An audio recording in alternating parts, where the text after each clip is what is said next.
ओम नमो भगवते वासुदेवाय नमः। आपका स्वागत है मेरे प्रिय भक्तों मीनू भक्ति चैनल पर। आपका हर दिन मंगलमय हो, शुभ हो और भगवान श्री हरि का कृपा आप पर सदा बना रहे।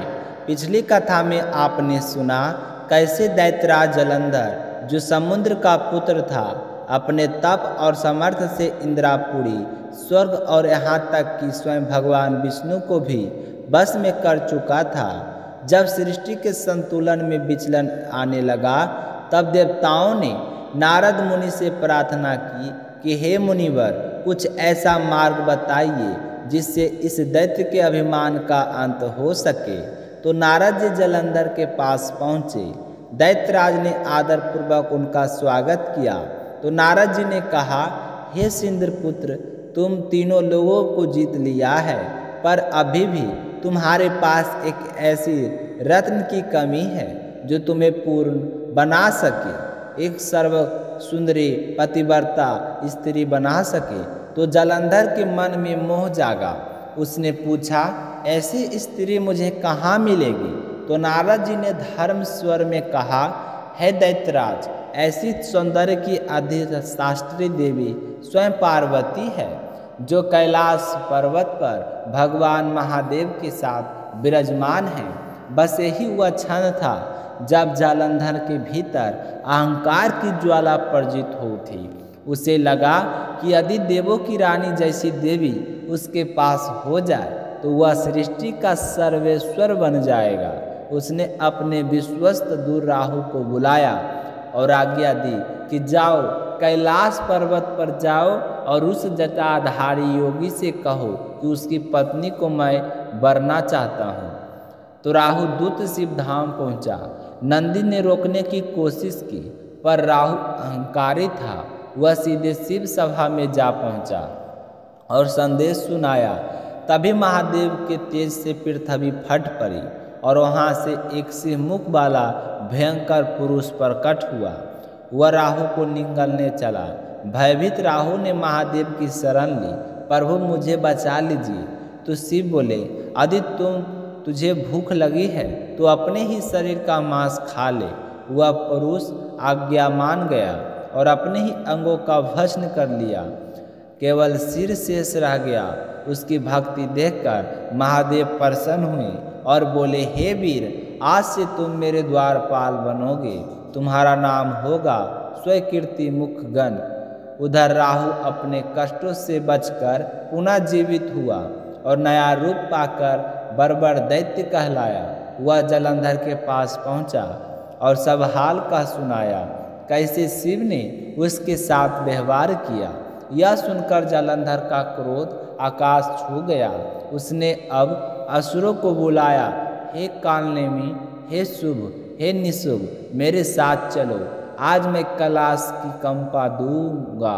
तो महान युद्ध की तैयारी होने लगी। असुरों की सेनाएं लाखों करोड़ों की संख्या में एकत्रित हुई।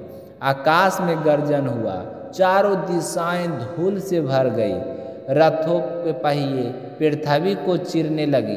देवता घबराए और दौड़े कि महादेव के पास प्रभु इंद्रापुरी जल गई, तो विष्णु भी उसके बस में है। अब वह वहीं जलंधर आपको युद्ध के लिए ललकार रहा है।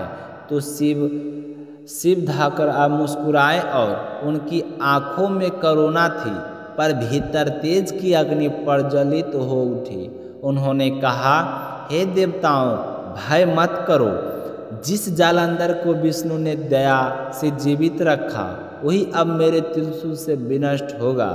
तो शिव के वचन सुनकर देवताओं ने निश्चित होकर प्रणाम किया। आकाश में शंखनाद गूंज उठा। जलंधर अपने विराट रथ पर आरूढ़ होकर गर्जना करता हुआ आया। उसका रथ की पताका आकाश छू रही थी। कैलाश की पर्वत श्रृंखलाएं उसकी सेना के नाद से कांप उठी। तो शिव ने अपने आगनों को आज्ञा दी, हे नंदी, हे गणेश, हे कार्तिकेय, अब अधर्म का अंत करो। युद्ध आरंभ हुआ। असुरों को तीरों से आकाश अंधकारमय हो गया। तो धरती पर रक्त की नदियाँ बहने लगी। मृत हाथी घोड़े से पर्वत जैसे ढेर लग गया। तो शिव के गण वीरता पूर्वक लड़े, परंतु दैत्य गुरु शुक्राचार्य मृत साजवनी विद्या से असुरों को पुनः जीवित करने लगे। यह देखकर महादेव का क्रोध आह हो गया। उनके मुख से एक अग्नि ज्वाला निकली और उससे प्रकट हुई एक भयाभय देवी कीर्त्या। उसकी आंखों सूर्य के समान प्रज्वलित थी। उसके हाथों में खड़ग और बाल अग्नि समान लहराते थे। वह रणभूमि में उतरी और असुरों का संहार करने लगी। फिर वह सीधे शुक्राचार्य के पास पहुंची और एक ही क्षण में उसे अपनी योनि में समा गई।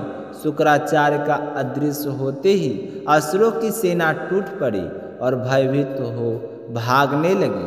अब रणभूमि में शेष रहे शुभ निशुभ और कालने में उन्होंने शिवगणों पर पुनः प्रहार किया और नंदी गणेश और कार्तिकेय सब मोर्चे का डटे रहे। तो कार्तिकेय ने अपनी शक्ति उठाई और जलंधर पर प्रहार किया। तो प्रहार इतना भीषण था कि जलंधर मूर्छित होकर गिर पड़ा, परंतु वरदानों से युक्त दैत्य फिर उठकर खड़ा हुआ। उसने गदा उठाकर प्रहार किया तो शिव पुत्र भी घायल हुए और रणभूमि नहीं छोड़ी। आखिरकार जलंधर के प्रचंड आक्रमण से कई गण घायल हुए, पीछे हट गए। वे भागते हुए शिव के पास पहुँचे और बोले, प्रभु, असुरों का प्रकोप बढ़ गया है। शिव ने करुण स्वर में कहा, डरो मत, मैं स्वयं युद्धभूमि में उतरूंगा।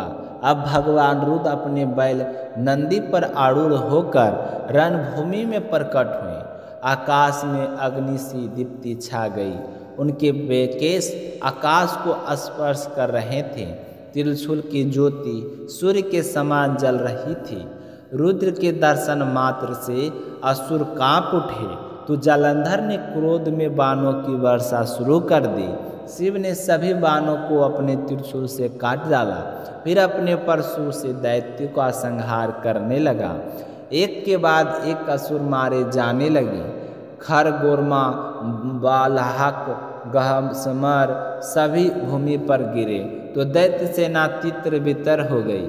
जब जलंधर ने अंतिम उपाय किया तो मोह माया उसने गंधर्वों और अप्सराओं की माया रची और संगीत नित्य वीणा और मधुर स्वर गूंजने लगे।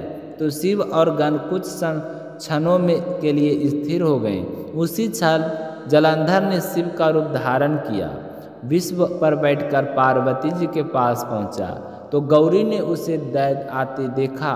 जब उसकी दृष्टि में वासना हल्की, उन्होंने तुरंत पहचान लिया कि यह उनके शिव नहीं दैत्य हैं। तो एक क्षण में माता पार्वती का तेज जलंधर को भस्म कर देता है, पर उसने संयम रखा और मान सरोवर की ओर चल गई। तो पार्वती जी ने तुरंत भगवान विष्णु को स्मरण किया और कहा, हे हरि, उस दैत्य ने धर्म का अतिक्रमण किया है। अब उसका अंत केवल तुम्हारे द्वार हो सकता है। तो विष्णु भगवान नर्मदा से कहा कि हे जगन्माता, आपकी आज्ञा ही मेरा धर्म है। तो देवी ने कहा, उसकी पत्नी का पतिव्रत की उस क्वच है, तुम उसी मार्ग से जाओ और उस व्रत को भंग कर दो, तभी जलंधर का अंत होए संभव है। तो विष्णु जी की आज्ञा सिरोधार की ओर छल के माध्यम से जलंधर के नगर की ओर प्रस्थान किया। यही अध्याय समापन होता है।